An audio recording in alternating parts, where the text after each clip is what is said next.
think what's great about it is having tangible insights and knowledge to equip both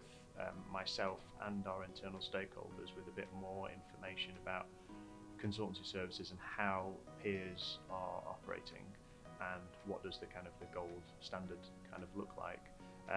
And so obviously benchmarking data is really useful to see where we kind of bench across the different kind of clients that also kind of work and members at the at CPC. But I think more than that,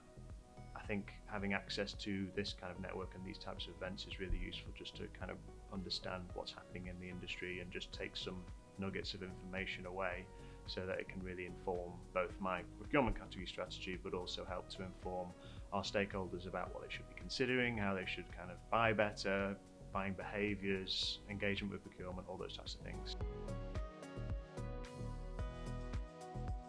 I really like the different range of topics that have been covered so far. I think some of them are undoubtedly going to be more relevant for my role, but I think it captures a really kind of, as I say, good range of topics which might help different organisations, and not just focused on your kind of larger organisations like AstraZeneca, but also perhaps on all the different types of organisations. So for me personally, I've found some of the SOW conversations as it's a challenge in my category. We have a high volume of SOWs, and really interesting to see the tooling and potential software and AI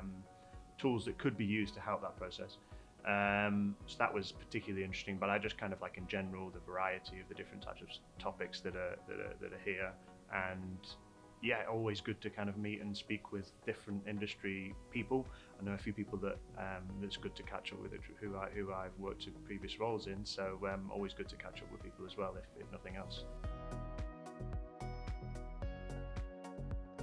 We're still on a journey of trying to educate our stakeholders better, and it kind of talks to what I was speaking about before,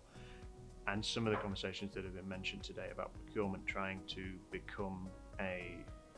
better informed organisation and expertise to help stakeholders. I think AstraZeneca is still on that kind of curve of